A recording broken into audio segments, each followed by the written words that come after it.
petits poulpes, j'espère que vous allez bien.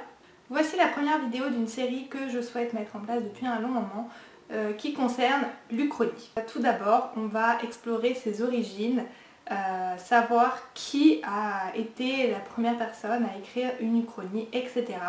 Et au fur et à mesure de ces petites vidéos, je vous montrerai le développement qu'a subi l'Uchronie au cours des années et ce qu'elle est aujourd'hui. Quand on pense Uchronie, on pense tout de suite sous-genre de la science-fiction, on pense à des retours dans le temps. Les frontières sont assez floues, on ne sait pas trop si ça parle du futur, du passé, d'actuellement, etc. L'Uchronie, pour faire simple, c'est le résultat de la question « et si ?»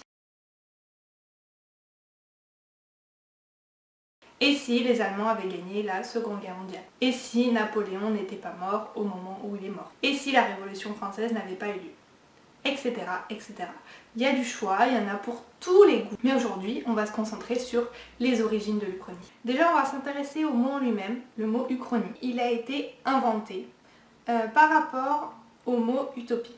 Utopie qui lui-même a été créé par l'écrivain Thomas More. Donc Uchronie, ça vient du U qui signifie la négation, le négatif, et chronos qui signifie le temps. Ça peut donc représenter étymologiquement un non-temps. Parfois le mot Uchronie est aussi appelé histoire alternative, mais ça vient de l'anglicisme alternate history, sur l'accent, et on l'utilise pas vraiment très souvent dans le sens Uchronie. Maintenant, la première personne à avoir utilisé ce mot, c'est Charles Renouvier, dans un ouvrage qui a pour titre, je vais le lire parce que je ne peux pas le retenir de tête, je suis vraiment désolée. Je vous donne le titre définitif et actuel parce qu'il y en a eu un autre avant, mais ça va prendre 3 heures si je vous dis tous les titres. Donc voilà, je vous dis le dernier.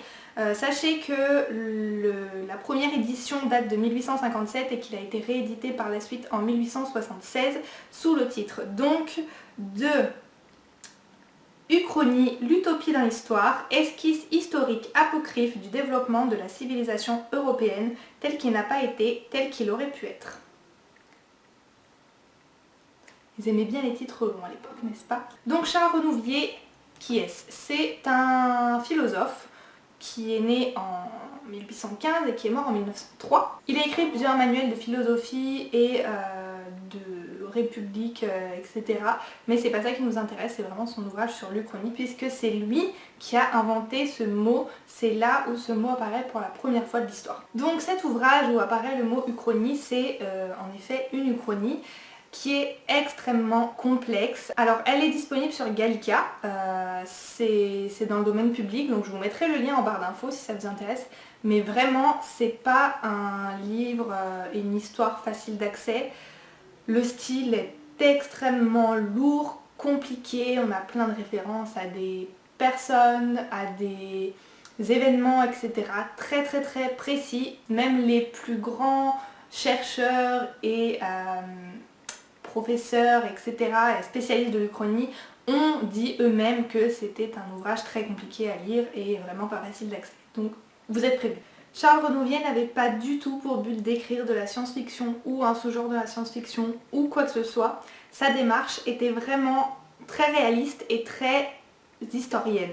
En fait, il voulait vraiment démontrer et voir à quel point les événements pouvaient changer si un tout petit événement de l'histoire avait été modifié. C'est vraiment... c'est un peu pour ça aussi que cette lecture est très difficile et très complexe, puisque ce sont vraiment des faits mis bout à bout un petit peu, et voilà, c'est très réaliste en fait, et très factuel. Ce livre est composé de 5 tableaux, et également d'appendices, de préfaces, etc. Tous écrits par Charles Renouvier. La narration se présente sous la forme d'un manuscrit qui a été écrit par un moine, mais qui, à cause de l'Inquisition, a été tué. Et donc une tierce personne a récupéré ce manuscrit et le fait passer désormais de génération en génération. Dans les tableaux, on retrouve en fait les différentes générations qui écrivent au fur et à mesure les événements. Dans le titre lui-même de l'ouvrage, on trouve le mot apocryphe. C'est un mot qui signifie en fait faux, qui n'est pas vrai, qui n'est pas authentique en fait. Donc dans le titre lui-même, on sait déjà que ce n'est pas une histoire réelle. On va se retrouver sous le règne de Marc Aurèle. Sur les conseils d'un de ses généraux, il va en fait confier la succession non pas à son fils Commode, comme dans notre histoire ça s'est passé, mais plutôt à un philosophe qui s'appelle Avidius Cassius.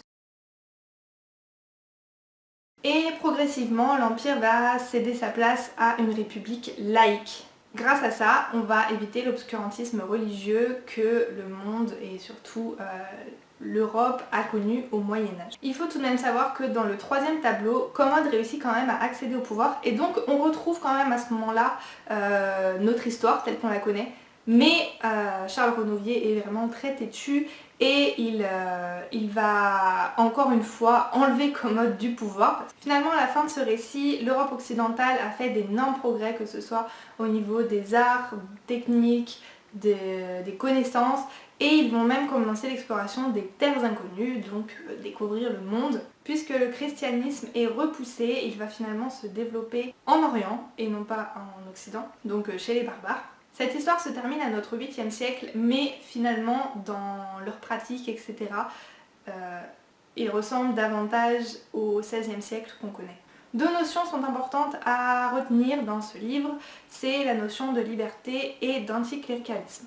En effet, la plupart du temps, ce sont les libertés prises par l'homme, par l'humain, qui changent les événements le cours du temps, l'histoire. C'est très souvent des actions humaines qui décide entre guillemets du chemin que l'histoire va prendre. Et bien évidemment, vous l'avez compris, l'anticléricalisme, c'est-à-dire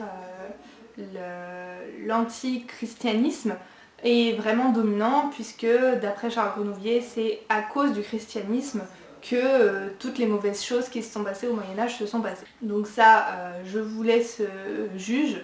Je ne suis pas là pour débattre de cela. Donc ce livre est sorti en 1876, mais avant ça, en 1836, quelqu'un avait déjà écrit une uchronie sans pour autant qu'on lui donne ce nom-là.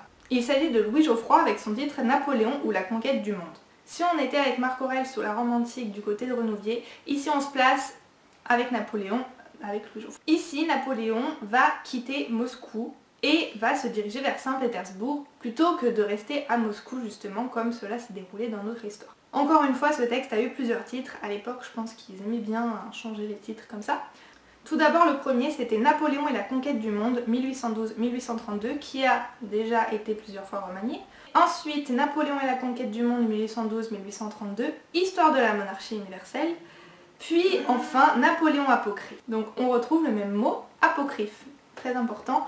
Peut-être que apocryphe est l'ancêtre entre guillemets de uchronie, même s'ils n'ont aucun lien, mais c'est vrai qu'ils veulent un petit peu dire la même chose, pas au niveau historique, mais au niveau d'un texte qui n'est pas réel, qui raconte quelque chose de faux.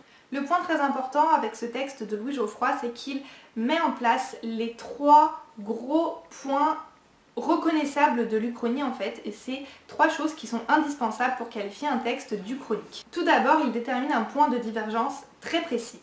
Un point de divergence, c'est un événement de l'histoire qui va être modifié et qui va engendrer justement un autre chemin de l'histoire et pas l'histoire telle qu'on la connaît. C'est un point de divergence qui va être vraiment créé à ce niveau-là. Je vous redonne l'exemple de « Et si les Allemands avaient gagné la Seconde Guerre mondiale ?» Et là, on voit ce qui se passe. Et si Napoléon n'était pas resté à Moscou et partait à Saint-Pétersbourg? Et on suit une autre voie. Maintenant, il intègre aussi deux procédés littéraires qui se retrouvent dans beaucoup d'uchronies et qui, normalement, devraient se retrouver dans toutes les uchronies pour être de véritables uchronies. Tout d'abord, la mise en abîme. La mise en abîme, c'est en fait un récit, dans le cas d'un livre. Par exemple, je vais vous parler très rapidement parce que ça fera l'objet d'une autre vidéo du Maître du Haut-Château de Philippe Cadic. Je vous raconterai l'histoire un autre jour, n'est-ce pas? Dans le Maître du Haut-Château, il existe un livre qui se passe de main en main, mais qui montre un monde qui n'est pas le leur. Et enfin, le deuxième procédé littéraire qu'il met en place, c'est le clin d'œil au lecteur. Le clin d'œil au lecteur, c'est quelque chose que le lecteur pourra reconnaître comme une petite blague, une petite private joke en fait. Par exemple, je ne sais pas, dans un Paris alternatif, la tour Eiffel n'a pas été construite à Paris, mais elle va se construire à Lyon. Et là, on fait un petit clin d'œil justement, on dit tiens, il y a quelque chose qui se construit à Lyon, c'est une grande tour, ça ressemble à un triangle. Bon, bah nous, lecteurs, on sait qu'on parle de la Tour Eiffel qui normalement devrait être à Paris, mais qui là, puisque c'est un monde alternatif, se trouve à Lyon. On va s'arrêter là pour cette première vidéo. Ces deux auteurs, Louis Geoffroy et Charles Renouvier, sont donc les deux précurseurs de l'Uchronie. Je vous rappelle que ces deux textes sont disponibles sur Gallica en libre accès totalement. Ils sont dans le domaine public, donc vous pouvez les consulter si vous le souhaitez. J'espère que cette première vidéo sur l'Uchronie vous aura plu. La prochaine fois, ce ne sera pas vraiment historique, mais plutôt technique. On parlera des différents types d'Uchronie, parce que oui, il existe plusieurs types d'Uchronie. Et on fera aussi un petit tour du côté outre-Atlantique, des États-Unis et aussi de l'Angleterre, qui eux ont une vision assez différente de la nôtre, mais tout aussi intéressante. Je vous fais plein de gros bisous et je vous dis à très bientôt dans une prochaine vidéo. Ciao ciao!